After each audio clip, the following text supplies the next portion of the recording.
All right, welcome to the Top Corner Podcast, and today is 127.25. A round of applause for us first before we start this show, ladies and gentlemen.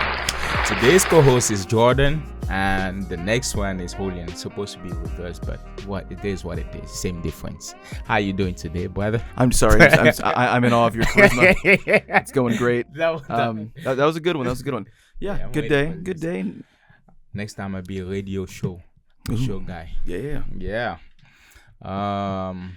Hit him with this PSG bullshit. I feel like half the stuff that we're talking about is PSG anyway. Oh, today? Oh, yeah. I got a couple tings. Yeah.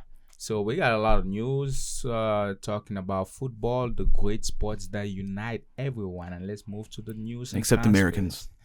Yeah, well, it's cool. Them. Hey, don't deport me. They seem like they're trying so hard to say that soccer is irrelevant. And it's like...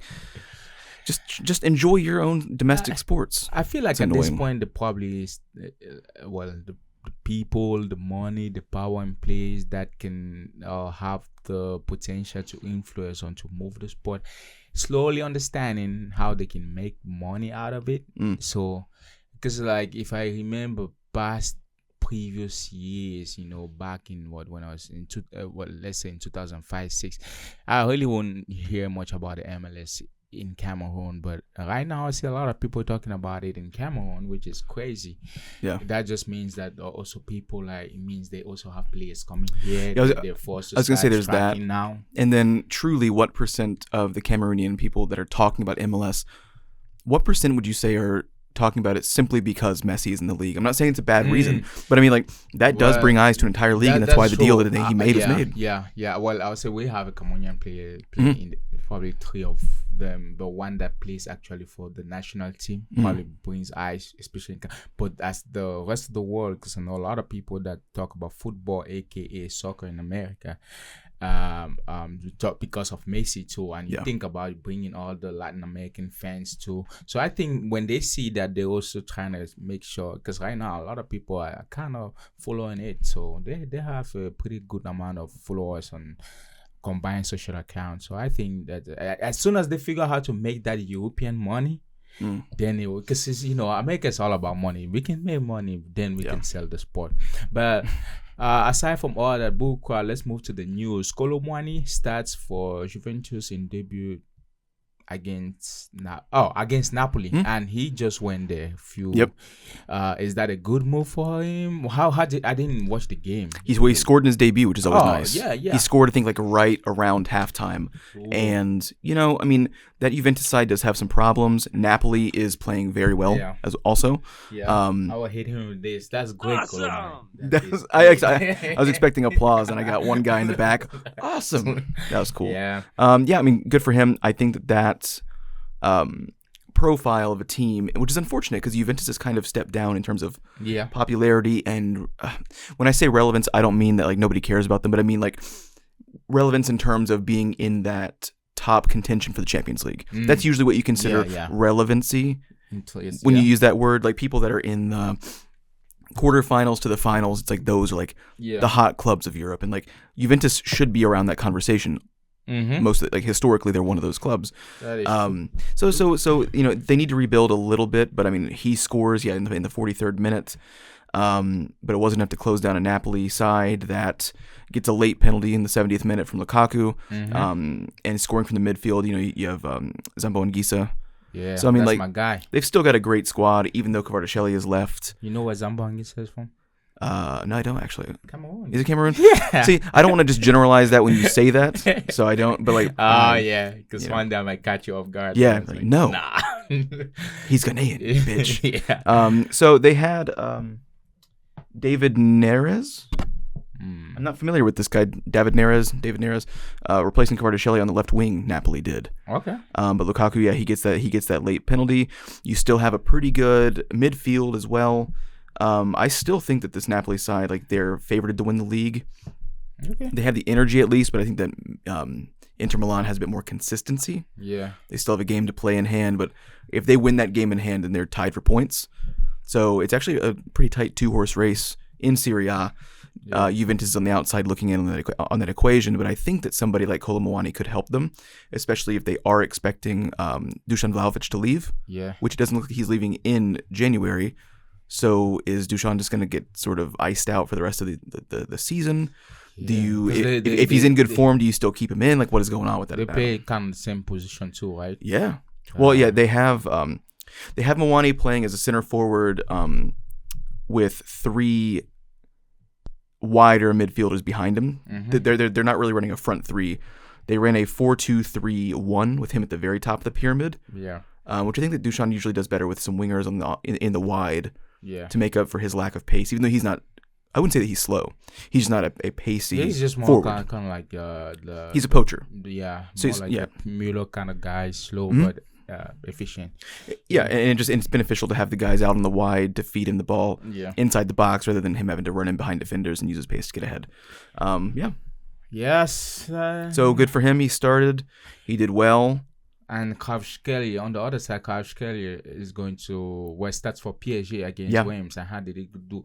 But interesting, did you see how Kvaratskhelia, did you see how he pronounced his name? It has nothing to do with how we pronounce it. I had heard it was so hard. Yeah.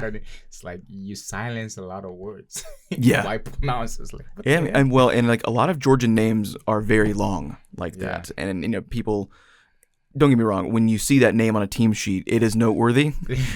But then if you just like look at famous Georgian people throughout history, I can't recall any off the top of my head because their names are very, very unattached to the English lexicon and the phrases that we recognize. But it is a very complex naming system in Georgian culture. So his name is not too crazy. Together. Yeah. But they did not win. They drew against Stade Reims. Yeah. So that kind of defines. We had talked about it last week. I think Kvaratskhelia, kind of moving. You think that PSG is an upgrade from Napoli when really it's a sideways move from Napoli. I think at least. And the things that you want out of a full season at PSG, you might get them, but Napoli is also getting them, and they're not expected every single season to win their domestic league. Yeah. So, I still don't believe that PSG is one of the destination spots in Europe. They're expected to win their domestic league, and they likely will. But they always come up short in the Champions League because, again, playing in that domestic league does not really sharpen them as much as they need to play those games. And that said, they're still drawing against squads like Reims. With this new guy, they had Zaire Emery playing as a right fullback. Yeah, wow, which was odd. I don't know how that works exactly. Gonzalo Ramos is still in the center of the forwards moving up, and they've got they deceptively have a lot of squad rebuilding to do. They held it together last season with the Neymar, Messi, Mbappe thing kind of falling apart. I think that they're young, but this season they're not quite clicking as much as you're expecting at the young squad to do, and they're struggling in the Champions League as well. I mean, they're on the edge of being able to move on from the league stage. Jeremy Doku to Barcelona for a loan. He offers himself. He said that this is actually relatively new. And let me pose you this question, because we had that same conversation about Rashford on that left. Is Jeremy Doku going to get any more minutes when he's competing against Rafinha, Yamal, and Lewandowski? Because he, unlike Rashford, is solidly on the left, whereas Rashford's played in the center in the past. He's played on the right when they've needed him to, but they're both usually left wingers. But Doku is exclusively a left wing. Yeah, he's not starting anywhere over Rafinha. No, unless Rafinha is like injured or something. Yeah, and that would be tough because I haven't seen Barcelona run a lot of B team. That's just effective in a sense. So you have to compete for that spot, and it's not even a competition because it's not even your team. You're not even in the team. Coming as a play that alone. So they're not gonna. And what's funny about it though is that like Jeremy Doku and Rafinha have a lot in common in terms of the players that Rafinha used to be. They're both on the left wing, both incredibly pacey, both have a lot of dribbling capability, can move the ball up and down the wing like nobody's business, but have a difficulty figuring out when exactly to feed the ball back inside, when to cut in behind the defender and take the shot for themselves. Rafinha's been able to pick up and sort of improve on that quality in himself to a very staggering degree in this season. And Doku doesn't quite have that, so you're kind of intentionally downgrading your left wing to a player that's almost a mirror of who Rafinha used to be, unless you think that you can get something else out of Doku and unlock it like you unlocked Rafinha. I don't know. Really That's a very assuming way to look at it. But I mean, a lot of what they're doing seems to be working. So if you can teach that out of Rafinha and dig those extra quality bits from him, maybe you can do it from Doku. I think that will be difficult, but I think I agree with that. Yep, Neymar possibly might return back to where he started, where his stardom kind of blossom, and which is Santos, and possibly might reach an agreement with Al Hilal to get back to Santos, but most of his time at Al Hilal he's been injured. So hopefully he goes back to kind of, it's like a giving back. I was going to ask you about that because I know that's been in talks for a long time, probably for the last like 4 or 5 months or so. Really, is Al Hilal just going to terminate his contract? Is Santos going to buy him out? Because they probably can't buy him out of that contract. Are they loaning him for the remainder of the deal so that he can at least play for the club that he wants to, but Hilal still has the ownership? Like, what is that? Like, what's the process behind that? Like, 'cause I don't know. I haven't kept up with it. I don't know how long his contract run through then, because I don't think Santos can buy. No, not at all. They don't have the money for that. But I also just don't see the Saudis wanting to just terminate. Let's say that you have Neymar for 3 more years. You have still probably the 3rd most popular player on the planet. Under contract. Like, you don't want to just terminate that. I don't think, at least. Well, the current plan might. I think one of the things that they were talking about was to have a 6-month loan out. Okay. Probably he's getting back again to Al Hilal, but for probably a long term, But it's gonna be difficult because their season starts in March, so I think the Saudi season is coming to an end. I don't know how they do it, but that was the plan. Hopefully, because even if he's on loan, I mean, the traditional way that the loans work is that the club that's accepting the loan, that's getting the player, you usually split the wages between the parent club.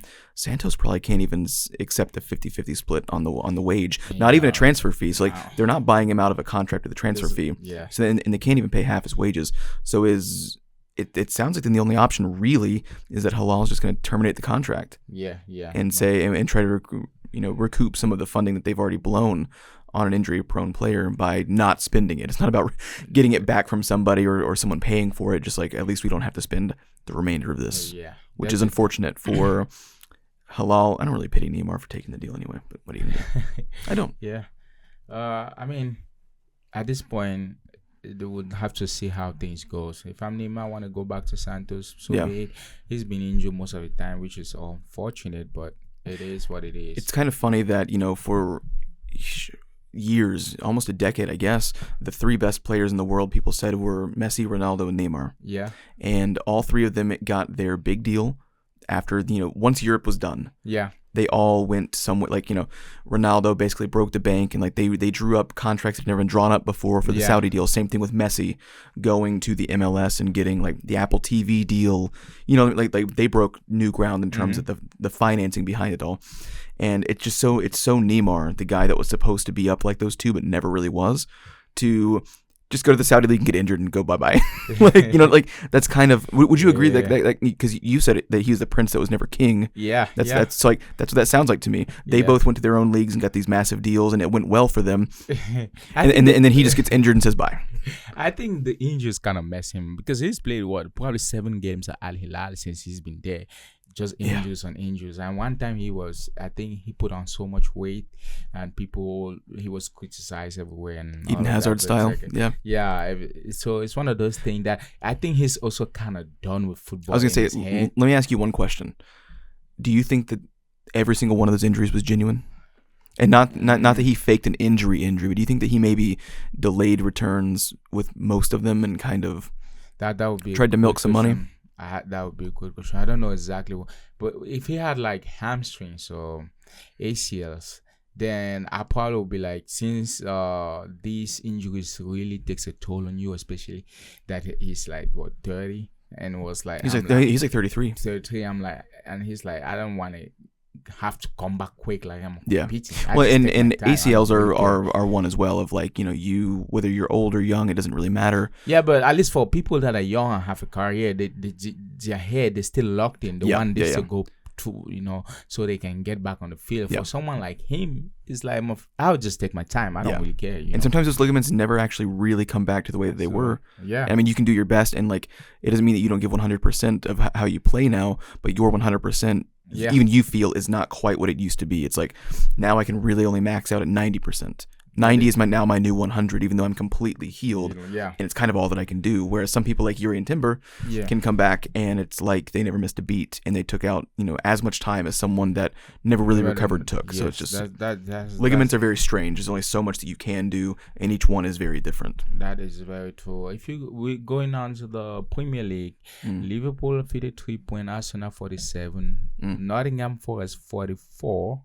City 41. This is your top 4 for the It's an interesting table to look at, isn't it? Yeah, for me, every time I looked at the table, I'm like, Nottingham Forest. But every time I looked at the scores, it's like they're getting beaten. I'm like, where are they taking these points from? Yeah. So and then Bournemouth creeping up there as well. Yeah, Bournemouth creeping up. It's an interesting and then selection of people. Where's Spurs? Like, oh my God. Selection of team. Yeah, what's Tottenham?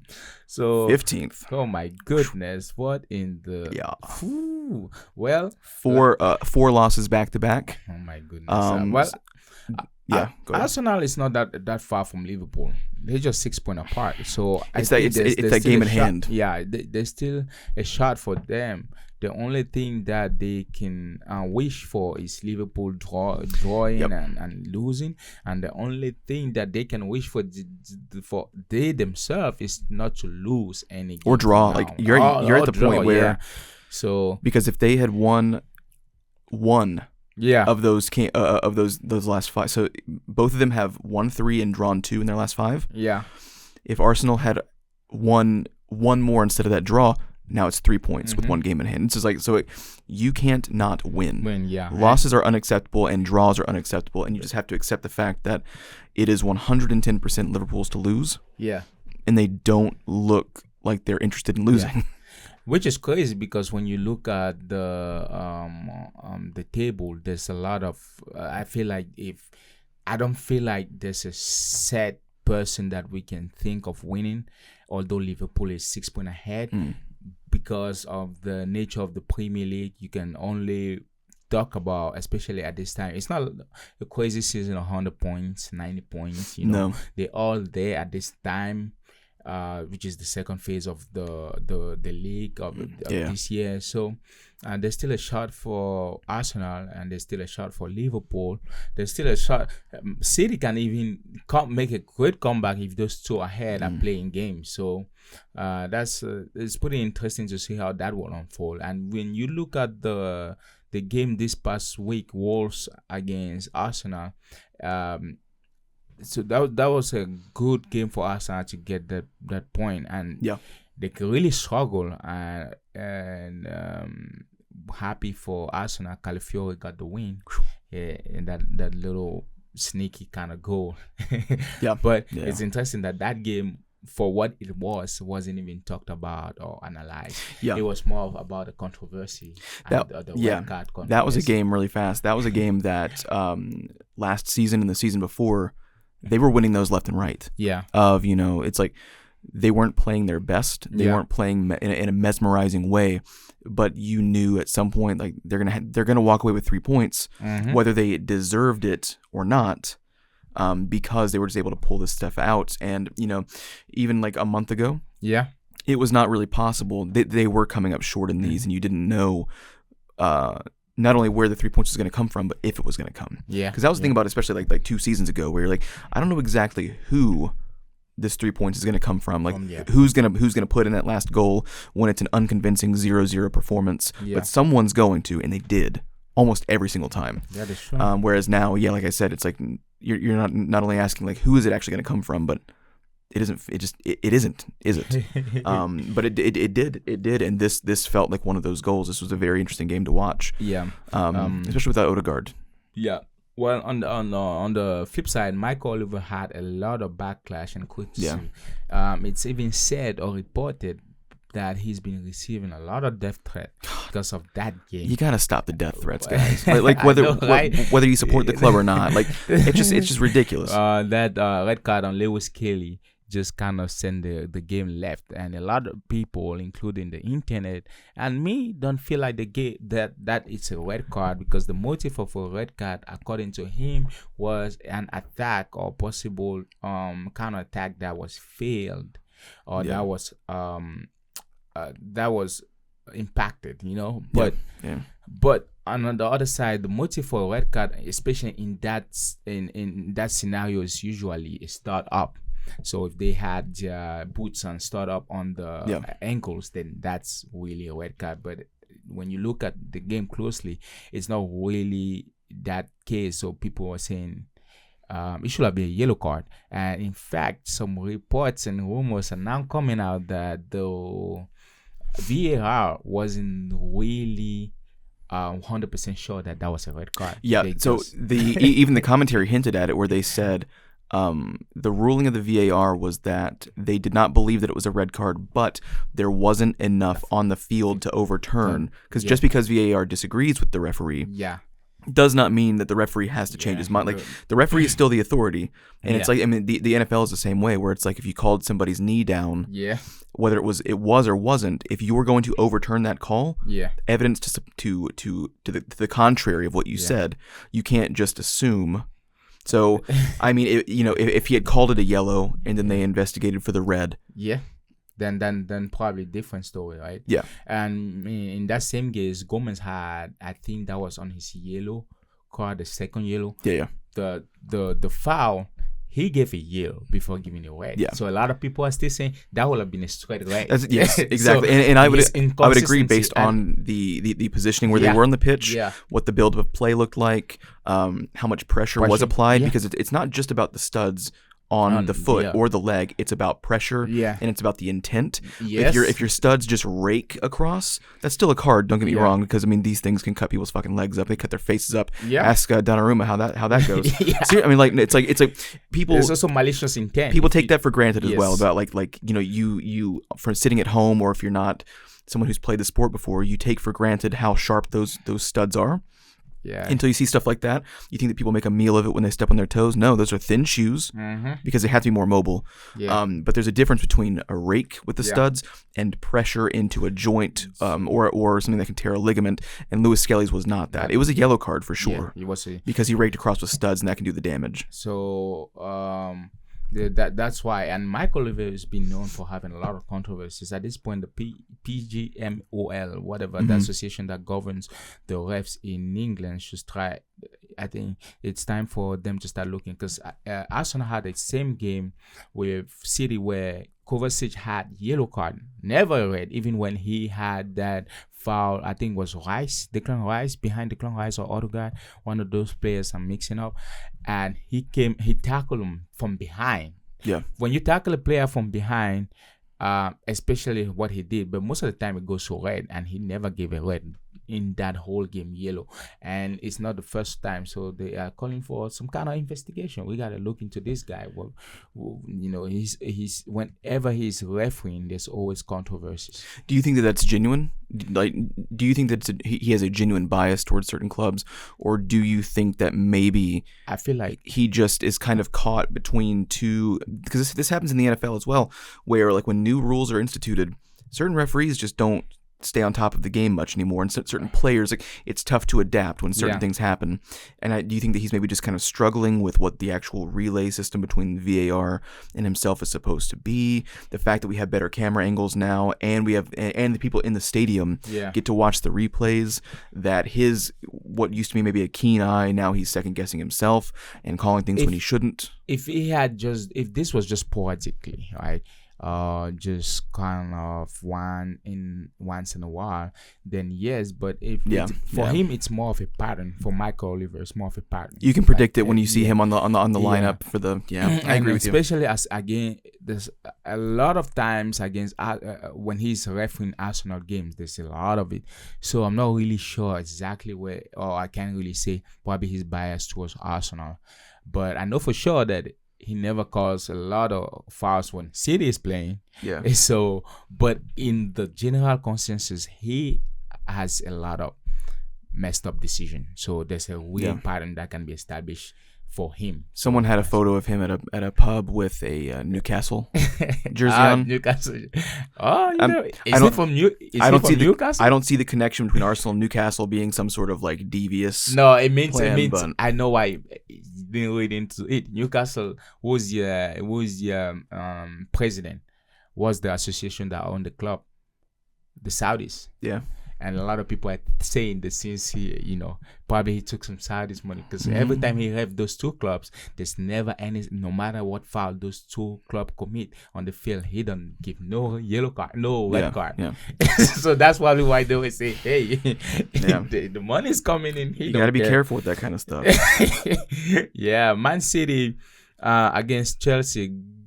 Are we seeing a Man City coming or potentially coming back? Because you can look at the last games. It looks like they lost against Paris Saint-Germain, don't get me wrong, but I'm talking the league itself. Yeah. And you look at this game, they were better than they played better. Mamouche guy, he looked really good. Yeah, he looked good. And man, these guys. Kusanov. It was unfortunate. He recovered after the first 10 minutes or so. He made some good plays. He didn't stick himself out for punishment much after that initial 4 or 5 minute run, but that first 5 minutes was a disaster. So with Man City kind of coming back up, and Chelsea kind of dropping out of form a little bit, they met in this kind of mediocre middle. Don't get me wrong, it was a fun game to watch. Definitely. But both, you can tell, were not playing to the standard that they set for themselves. So it was an oddly sloppy match for two of the big six of the Premier League. I think if Chelsea had met a better City, they would have gone out with at least 6 goals. And don't get me wrong, Chelsea's been probably out of form or whatever. Not out of form, but drop a little bit in performance. I'd say they're out of form, But they also started playing in that game a high defensive line, which you can't really. Probably because they were overconfident that City has been dropping points and being out of form to play a high defensive line against them, and they got caught pretty bad. Caldwell got called out quite a bit. Man. Oh my! It was pretty bad for him. Mamouche really promising on that was a right side, left side, and I think that the one. I know there's a lot of criticism, but cut the guy some slack, but he played very well. And there's just 1 or 2 actions that he did, but I think it's because he's young and he's going to learn a little bit of selfishness when he had the opportunity to send that through ball or that pass to Foden when Foden made that run, but he didn't. So the Colwell Chalobah connection in the midfield for in that center defense for Chelsea. Maybe that's not the call that you go for. I know that Disasi is on his way out, or is at least not training with them anymore. Actually, he was on the bench, but he didn't get any time in.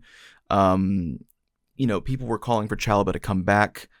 As soon as he went out for loan. I think that maybe Disasi, or if you're going to have one of those guys in, Colwell or Chalobah, I think that Disasi has to come in for one of them. Because those two together, they were caught all out. And if you're Chelsea, you really have to think. You're kind of kicking yourself because you're like, man, why couldn't we have just played Man City?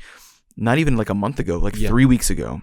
Because their dip in form, Chelsea, and Man City kind of digging themselves out of that hole happened in that same span. So it's just like, if Chelsea had played Man City 3 weeks ago, that could have been like a 3-0 smashing. That is true. At the Etihad. But also, when you look at the game too, Chelsea had opportunities. I think because sometimes when you don't finalize when you're not efficient, when you have these opportunities, it also plays in the morale and the state of game, the state of mind during the game. Because when this guy Jackson, we gotta figure a thing for him. Either they find a better striker, because he is one of these guys that is really on 10 opportunities he might score just 2 or 1. His left leg, he always got his right leg, he always got to go back to his left leg, and he's losing it all the time, and the action is already passed. He reminds me of Lisandro Martinez in the fact that when I watch the game and other people watch the game, it makes me wonder if I'm on the wrong channel, because they're like, Martinez is great, Jackson is great, and I'm like, I'm getting nervous for myself. Like, I feel like I'm having deja vu or visions or some shit. Like, I don't know, but like, I mean, this guy is just not good enough. Yeah. And people telling me that he is. No, he does stuff like that, and I'm like, that's what he does. Yeah. That's what he does. I mean, that through ball that he had, because he doesn't have a good left leg, and I think he could have taken the shot. I don't know what he's scared of. What he's scared of, he had to bring it back to his right leg, and by the time he brought it back, everybody was back. Now he's trying to make another pass, which the action is already passed. But if he had just taken it with first intent and without thinking, I think he would have scored. I don't know why he's scared. You have to be able to take those chances. Just because you miss a pass, you were late in reading that pass, does not mean, well, let me hold the ball longer for another pass. You have to be proactive, and a lot of this game is improvisation as well. You have tactics, you have set objectives that you're going to do in coordination with each other. That is true. But when shit goes wrong, you have to adapt. You missed the pass. Okay. Sometimes you take that on yourself. That's when you take the chance as opposed to waiting too long. Sterling did that quite a bit. Sterling still does that quite a bit. That was always my problem with him. And another thing is that normalize subbing goalkeepers. I'm telling you. That's that Chelsea goalkeeper. Oh my goodness. Sancho, get him out of there. Put another, I think they have another goalkeeper. I think Achimpong or Goose. They have another goalkeeper. Like you said, put this Chaluba out, put Disasi in. I mean, you can play this however you want, but golly, get Sanchez out.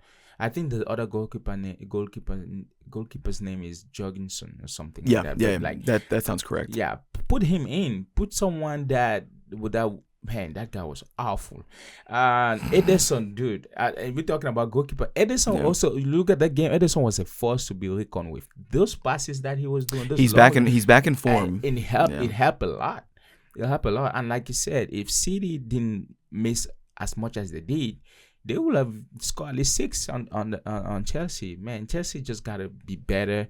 They just gotta fix a lot of things. I would say the first 2 things is Sanchez and Jackson. Find a way out for those guys. I would agree with that. And I stand by it. And I've even seen some Chelsea fans say that they're not too big of a fan of him, which is fine, because let him go if you're not happy with him. Yeah, I think that Nani Madueke is underrated. And I think that if you can get him in a bit more of a system that relies on him, he's really good on that right wing. I think. Yeah, I think he's pretty underrated, man. And it's not just because he scored the goal. When I watch Chelsea, I kind of look for him specifically. Yeah, because if whatever they're doing in the midfield is not working, if they're not able to feed the ball, like he does track back, he does work hard. When he has the ball, he seems to just have a little bit more mobility than everybody else. Yeah. And so he is always sort of that bright spot when they're having trouble distributing and moving around the ball. Just get him the ball, and his physicality is going to alleviate something somewhere. Yeah. I think that he's a very underrated player on that right wing. Well, let's go finish the show with La Liga. Like when and I'm saying this, if you meet Barcelona right now, I don't know what your fate. Yeah. In Europe, I can give a little bit of benefit of doubt because you meet a lot of people from different leagues. But also they are on a great run. 100 goals in 31 games. I think that is the second fastest 100 goals for a coach at Barcelona. So the Hansi Flick goes in the history books. But I'm just saying that to say, you meet these boys now, they're gonna give it to you, Diddy style. I don't care, but they're There gonna you go. do it. They're gonna do it to you. And I'm not trying to detract that much because they are proving their worth in the Champions League as well. It's not just that they're blowing out these Spanish sides. I mean, Valencia has been in trouble for years, and which is unfortunate because they are one of the bigger, historically speaking, one of the bigger Spanish sides. So it's unfortunate to see them struggling this way, but they're likely going down this season too. Yeah, so. And Valencia was one of my teams too back in the day when I used to follow La Liga at Daman. So I had Valencia, I had Mallorca. Mallorca probably is because Ito was there, but I had those two. Villarreal is another big Spanish side that's outside of the staples that apart everyone from knows. The two that people know a lot. I never really follow Atletico Madrid like that, but those Valencia, because on a good day or on a bad day, they will do it to the big guys. But this year, it's just been awful. They ended up having a good time. But looking at Madrid Valladolid, people sat down on their little laptops and on their phones with their underwears, which is the $2 underwears that you find at Goodwill. Who are you mad at right now? You're mad at somebody. They had Cheetos watching the game, with your wife beater, and they said, "Oh, Mbappe is washed up." Who told you that? Who told you Mbappe is washed up? I don't think that anybody that a lot of people were already saying that. They were calling. I don't think that anybody that knows the game would actually say that he's washed up. I think that what you could have made the argument for even a couple of weeks ago is just that like the connection between him and the squad's not working, which is true. Like you cannot be washed up and not play anywhere near your best and not even be convincing. Yeah. So I'm not refusing that. But washed up means that like no matter where he goes, no matter what happens, he would not be of a certain quality. And it's like I don't think anyone they really say, should be this that. guy, we gotta find something. He's not working. He can't score. He's offside. I get that, but I also told everyone, get him some slack. He's gonna get back. You're talking of a kid that, when he came right out of the gate or burst onto the scene, like Michael liked to say, this guy did what most of the big names that you call in history did not do at a young age. Like he won a World Cup when he was too young. I forgot exactly the age, 21, 22, and he was the guy in the team. This, apart from the likes of Pele, there's never been that. And he's slowly getting back there. He's doing. You watch that game. He's doing what Mbappe is supposed to do, taking those shots. I think the confidence is slowly coming back, and I think the one thing, potential connection that needs to be established will be him and Vinicius working. I was gonna say because he's not. The thing with Vinicius is because Vinicius is not actually sending him the ball. I started watching back again the games. I've seen, because Vinicius, not saying anything about Vinicius because you can say he's Madrid's player. If you watch basketball, in basketball term, he's the franchise for now. So he's the guy at Madrid. So but you still if you're the guy, if you're the franchise player, that might mean that you get some priority, but that doesn't mean is that the team gets to suffer because you want to maintain to be the guy. No, you have to just be able to be the guy in stride, and it doesn't take away from anybody else. Especially that you guys have a striker now, so it's his time to shine in terms of goals because that's his role. So I think if he starts sending this, because you see him doing an actual great, I take 2-3 defenders, there's a through ball. I'll try that. I think because guess what, when Rodrigo and the other guys are playing, magnificent. Did you see that? Yes. Yeah, and now what I was saying. I was about to talk about Rodrigo here. Yeah, and the guy is good, and I think, and the good thing is that he's not selfish. I think that's exactly what it is. And he released something maybe like a week and a half or 2 weeks ago that he was open to a Premier League move. Yeah. So it's like if you're not careful, if you're not careful, you're going to end up losing a selfless world-class player because you feel required to maintain yourself behind a player that is, while he might have a good performance, if he's not having a good performance, he is hurting the rest of the squad because he feels like he's entitled to something. Yeah. And that's Vinicius. Yeah. And his performances do affect strongly the other goal scorers. Yeah. And Rodrigo just does nothing but help other people. Yeah. And, I've always thought that Rodrigo was underrated. Yeah. And they've got to be very careful though, because what's going to end up happening is your most selfless forward is going to go somewhere else and be very good for them. Which is one thing you don't want. So I think they got to fix it. Yeah. I think Ancelotti just got to talk to Vinicius, because what I'm thinking for their attack, if the selfishness, or when you see a pass, send it, if that gets into Vinicius, that's a very dangerous attack. The only thing that can stop Madrid is the defense, and I heard rumors of them looking for defensive players. I'm not sure if they will get it or they will just promote the guys from the academy, because they have good guys there. So if it's me, I'm just looking into my academy if I don't want to spend, because now they've become, the new thing is spending less for big and making stars. So I think that you could make it like almost a 50-50 split kind of a deal of, for every major transfer that you purchase, with the intent for them to kind of to come in and immediately plug into the starting 11. Like that's what your transfer should be. Everyone in rotation that ends up taking over starting positions should come from the academy. But I mean, like for every you hold on to Endrick, hold on to Güler. Yes. And that way, when you do need a signing right now, you're not having to worry about your forwards or your attacking midfielders because of Endrick and Güler. Go sign a defender. Spend all your money on a defender in January right now, because you need that. That is true. But if you're smart about bringing up guys from the academy, you can spend that much money on transfers and just spend less often. How did you what did you think about Asensio playing on that right side? Because he played very good. On Tchouaméni, I'm not sure if he's better in defense, but I would still go for a defender that could play very well with Rudiger. Or if you're not going for a defender and you want to let Tchouaméni be the defender, because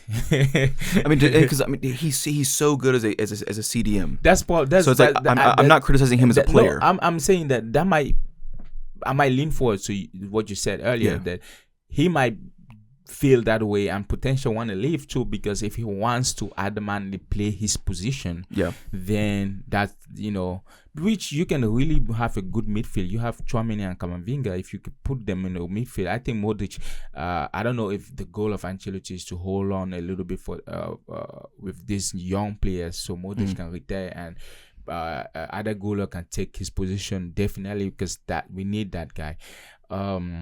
Just to say, before we finish, they also had a refereeing controversy.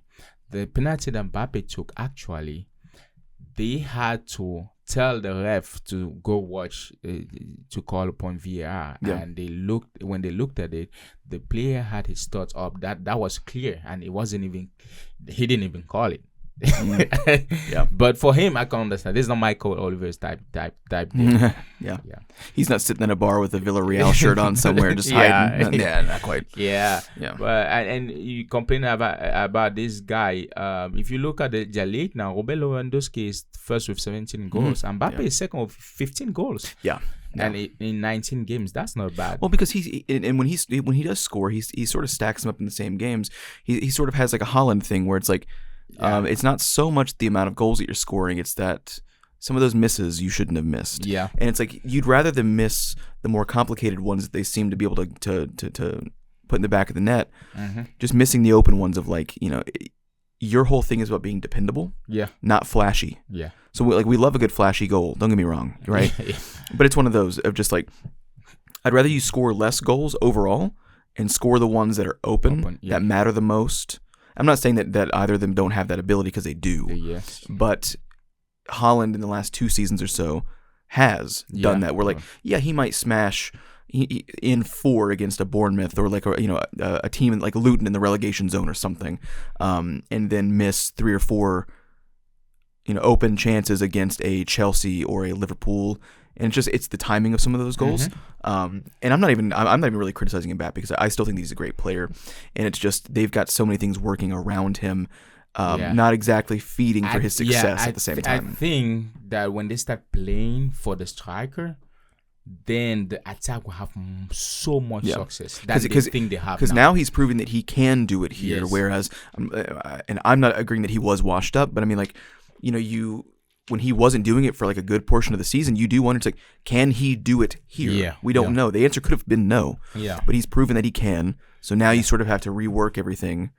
Because he's showing that he is your guy going forward, and everyone else needs to play ball or go. You bought him there for how much million? And the good thing is that you can still get a good 8 years out of him because he's just 25, 26. So for years, a lot of people had always had this argument, a lot of pundit, that he had never entered his prime because that young was more of a potential, but he never got to his prime. I wonder if this is where he can crack it, but whatever. It just shows you how recency bias work. These guys, whatever works today or is flashy today, we forget about what you did in four months ago. It's past, You sound like one of the old men, like you kids, your fancy gadgets. You think it's so good now?